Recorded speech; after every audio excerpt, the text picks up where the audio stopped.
नाजरीन, मैं हूँ बिस्मिल्लाह आफ्ताब आलम और आप देख रहे हैं उर्दू हिंदी नॉलेज चैनल। हमारा जो आज का इंतखाब है वो मसनबी गुलज़ार नसीम का ख़ुलासा मैं आपके सामने पेश करूँगा। इससे पहले इसी मसनबी से मुतालिक मैं सवालात पेश कर चुका हूँ और इस मसनबी को दया शंकर नसीम ने लिखा है, उनसे भी मुतालिक मैं आपके सामने वीडियो पेश कर चुका। इस वीडियो के बाद इसी मसनबी का जो इस मसनबी में किरदार हैं उन पे बात करूँगा। तो सबसे पहले तो हम ख़ुलासा पेश करते हैं। मसनबी गुलज़ार नसीम के क़िस्से में दास्तानी अंदाज़ अपनाया गया है। एक के बाद एक किस्सा शुरू होता है। पूर्व का शहंशाह ज़ैनुल मलूक है, उसके 4 बेटे थे जो दाना, अक्लमंद और हिकमत में एकताए ज़माना थे। 5वें बेटे की पैदाइश से कब्ल वही पहले नजूमियों ने पेशन गोई की थी कि बादशाह उसे 5वें बेटे को यानी कि 5वें बेटे को बादशाह अगर उसे देखेगा तो उसकी बीनाई जाती रहेगी। यानी 5वां बेटा जो पैदा हुआ है, 4 बेटे इससे पहले थे, जब 5वां बेटा पैदा होगा अगर उसकी नज़र बादशाह की नज़र अपने बेटे पे पड़ेगी तो उसकी बीनाई चली जाएगी। अब आगे देखिए क्या होता है कि उसकी बीनाई जाती रहेगी, इसलिए बादशाह की नज़रों से दूर उसकी परवरिश की जाती है। मगर एक दिन इत्तफाक से बादशाह की नज़र उस पर पड़ती है और अंधा हो जाता है। इस जुर्म में शहज़ादे को मुल्क बदर कर दिया जाता है। हकीम ने बताया कि बाग़ इरम में एक हौज़ है जिसमें बकावली नाम का एक फूल है, उससे बीनाई वापस आ जाएगी। कहने का मतलब है बादशाह जो था उसका 5वां जो बेटा है उस पर नज़र जब पड़ी, जैसा कि नजूमियों ने बताया था, और बादशाह अंधा हो गया। अब इसके बाद में बादशाह के अंधेपन की दवाई के लिए जब हकीम आता है तो हकीम ने ये कह दिया कि अगर आपको आंखें दोबारा चाहिए, रोशनी चाहिए, तो एक बाग़ इरम है, उस बाग़ इरम में एक हौज़ है, एक तालाब है, उसमें फूल लगता है बकाबली। याद रखना ये फूल गुल्ले बकाबली, इसीलिए इस मसनबी का नाम रखा गया। और उसकी जो मलिका है, जहाँ जो फूल है उसकी जो मलिका है उसका भी नाम बकाबली है और इस फूल का भी नाम बकाबली है। इस बात को खूब याद रखना।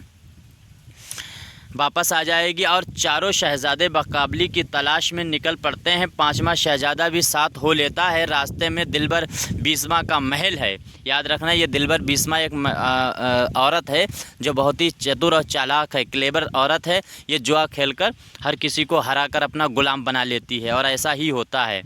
महल है और वो लोगों के साथ फ़रेब करती है, उसके साथ जुआ खेलती है, उनके साथ जुआ खेलती है और बेईमानी से उन्हें हराकर सब कुछ छीन लेती है। चारों शहज़ादे भी इसी के फ़रेब में फंसकर अपना माल गवा बैठे हैं।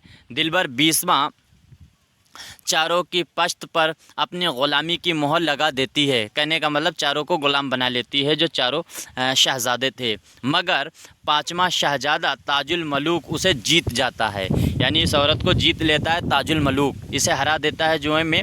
और याद रखना बादशाह का नाम जो है, जो अंधा बादशाह हो जाता है उसका नाम जो है वो ज़ैनुल आबदीन है और उसका जो 5वां लड़का है उसका ताजुल मलूक है। ये नाम याद रखना।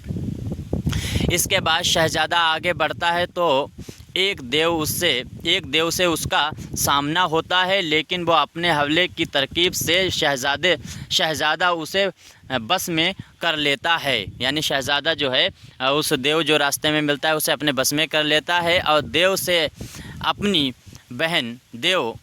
बहन यानी देव जो था उसकी बहन है, देव की हमाला देवनी जो है, हमाला देवनी जो है वो बहन है किसकी, देव की, जो अभी देव मिला है, बहन के पास भेज देता है। यानी जो वो था देव, उसने इसे गिरफ़्तार कर लिया शहज़ादे को और अपनी बहन के पास भेज दिया। उसकी क़ैद में महमूदा नाम की लड़की है, यानी उसी महल में जिसमें इस शहज़ादे को कैद किया गया उसी में महमूदा नाम की लड़की है, जिससे शहज़ादे की मुलाकात होती है और हामिला देवनी जो है वो शहज़ादे की मदद करती है और अपने साथियों को हुक्म देती है कि चूहे बनकर बाग़ इरम तक सुरंग खोदें। इस सुरंग के ज़रिए, यहाँ पे गलत लिखा हुआ है, इस सुरंग के ज़रिए शहज़ादा बाग़ इरम में दाखिल होता है और हौज़ के फूल चुन लेता है, यानी वही फूल जो गुल बकावली का फूल है उसे चुन लेता है। महल में बकावली को सोता हुआ देखकर, याद रखना यह वो शहज़ादी है, सोता हुआ देखकर अपनी अंगूठी उसकी अंगूठी से बदल लेता है। वापसी में दिलबर बीसमा और महमूदा को भी साथ लेता है। रास्ते में बकावली को एक अंधे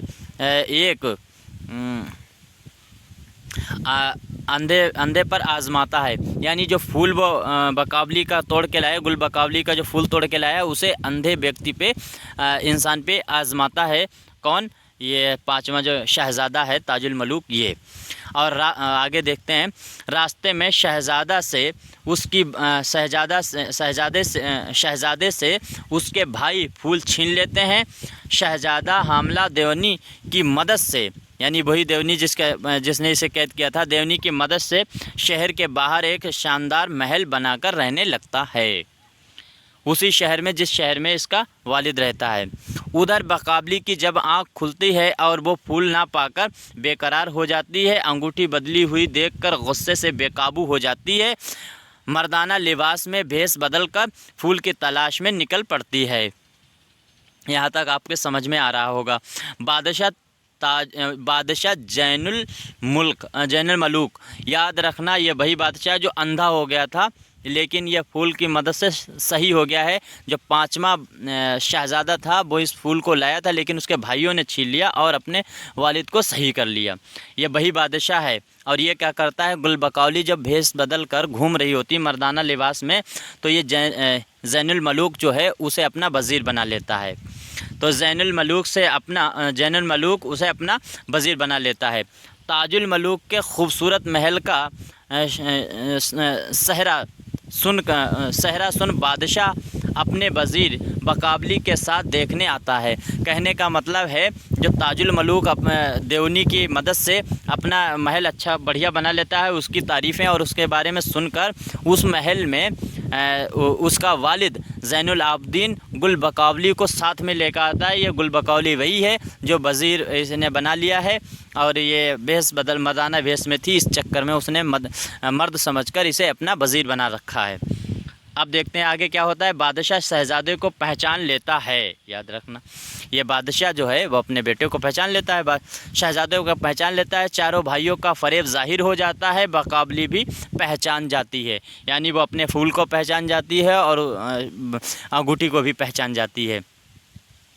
बकावली अपनी माँ से छुपकर, अब इनके इश्क की दास्तान शुरू होती है। बकावली अपनी माँ से छुपकर ताजुल मलूक को ख़त लिखकर अपने पास बुलाती है, लेकिन जब उसकी माँ को ये राज मालूम होता है तो वो उसे सहराए तिलस्म में कैद कर देती है। बकावली की बहन, इसका भी नाम याद रखना, बकावली की बहन रूह अफ़ज़ा परी एक देव की कैद में है, यानी गुल बकावली जो है वो बकावली की बहन है, उसका नाम रूह अफ़ज़ा है, और ये जो है एक देव की कैद में है। ताजुल मलूक उसे आज़ाद कराता है, इसके बदले में उसकी शादी बकावली के साथ हो जाती है। कहने का मतलब बकावली की माँ राज़ी हो जाती है और अपनी बेटी की शादी शहज़ादे के साथ कर देती है। कहानी अभी ख़त्म नहीं होती है, बल्कि इसमें एक नया मोड़ आता है। बकावली की शादी की खबर सुनकर राजा इंद्र आग बबूला हो जाता है और हुक्म देता है कि रोज़ रात में बकावली उसकी सभा में हाज़िरी देगी। इससे पहले रोज़ उसे नचाया जाएगा। कहने के मतलब राजा इंद्र जो है वो नाराज़ हो जाता है उसकी शादी से, और नाराज़ होने की वजह से वो ये हुक्म देता है कि बकावली को लाया जाए और महल में वो रोज़ हाज़िरी दे और साथ ही साथ वहाँ रक़्स करे। ताजुल मलूक को जब इस बात की खबर होती है तो वो भी ताजुल मलूक को जब इस बात की खबर होती है तो वो भी पखावज बन के बकावली के साथ हो जाता है। वही पखावज वही होते हैं जो साथ में रहते हैं नाचने रक्कासा के साथ। पखावज बनकर बकावली के साथ हो जाता है। राजा इंद्र बकावली से खुश होकर कहता है जो मांगना है मांग लो। बकावली उसी पखावज को मांग लेती है। राजा इंद्र को जब पखावज के बारे में मालूम होता है तो वो शराब बद्दुआ समझ सकते हैं, शराब दे देता है कि बकावली का आधा जिस्म पत्थर का हो जाए और आधा परी का ही रहे और इसी हालत में वो खाक में मिल जाए। 12 बरस बाद आदमी की और उसके बाद 12 बरस बाद परी की सूरत मिले। कहने का मतलब है ये बद्दुआ दे देता है राजा इंद्र परी को, और उसके जो उसने जो मांग रखी और उसका राज खुल जाता है राजा इंद्र के सामने। तो इसी वजह से नाराज़ होकर वो शराब दे देता है। शराब देने के बाद राजा इंद्र ने उसे मंगलद्वीप के मठ में कैद कर दिया। ये याद रखना, मंगलद्वीप मठ है, इसमें कैद किया गया था। ये पूछा जाता है कि किस मठ में कैद किया गया था बकावली को, तो याद रखना बकावली जो है उसको मंगलद्वीप मठ है उसमें कैद किया गया था और राजा इंद्र ने किया था। आगे देखते हैं। इसके बाद राजा छत्रसेन की बेटी चित्रावत ताजुल मलूक पर आशिक हो जाती है, लेकिन शहज़ादे को उसकी कोई परवाह नहीं होती। आखिर शहज़ादा भी राजा इंद्र के गुस्से का शिकार होकर कैद हो जाता है। चित्रावत उसे आज़ाद कराती है, दोनों की शादी भी हो जाती है, लेकिन शहज़ादे का दिल चित्रावत से नहीं मिलता। चित्रावत को बकावली के मठ में होने का चित्रावत को बकावली के मठ में होने का पता चलता है तो उसे मिसमार करा देती है। याद रखना ये चित्रावत है, ये गुस्से के मारे जिसमें कैद थी बकावली, जिस मठ में मंगलद्वीप पर जो मठ था उसमें कैद थी, उसको मिसमार करा देती है, उसे ध्वस्त करा देती है। कौन? चित्रावत। याद रखना मिसमार होने के बाद, मठ मिसमार होने के बाद, ये गलत लिखा हुआ है, मठ मिसमार होने के बाद किसान उसे साफ करके सरसों बो देते हैं। एक किसान के घर में खूबसूरत बेटी पैदा होती है। शहज़ादा उसे देखकर पहचान जाता है कि यही बकावली है। 12 बरस के बाद परी की शक्ल इख्तियार करती है। उसके बाद शहज़ादे के साथ उसकी शादी हो जाती है। यानी बकावली जो थी वो ख़त्म हो जाती है महल मिसमार हो जाने की वजह से, जिसे चित्रावत कर देती है और उसे महल को साफ़ करके उसमें किसान जो है अपना खेती करने लगते हैं। और खेती करने के बाद जो है किसान के घर में एक खूबसूरत बेटी पैदा होती है और फिर वही गुल बकावली फिर से 12 बरस के बाद परी बन जाती है और दोबारा शादी शहज़ादे के साथ हो जाती है। अब बहुत ही ज़्यादा इसमें मुबालगा आराई है और काल्पनिक कहानी है। अब दिलबर महमूद, अब याद रखना जो दिलबर वही थी जो चतुर औरत जो जहाँ खेलकर जीत लेती थी, वो दिलबर 20वां और महमूद, और ये महमूद वो है देवनी, जो देवनी के महल में कैद थी लड़की। और इसके बाद में चित्रावत और बकावली के साथ आराम से ज़िंदगी गुजारता है।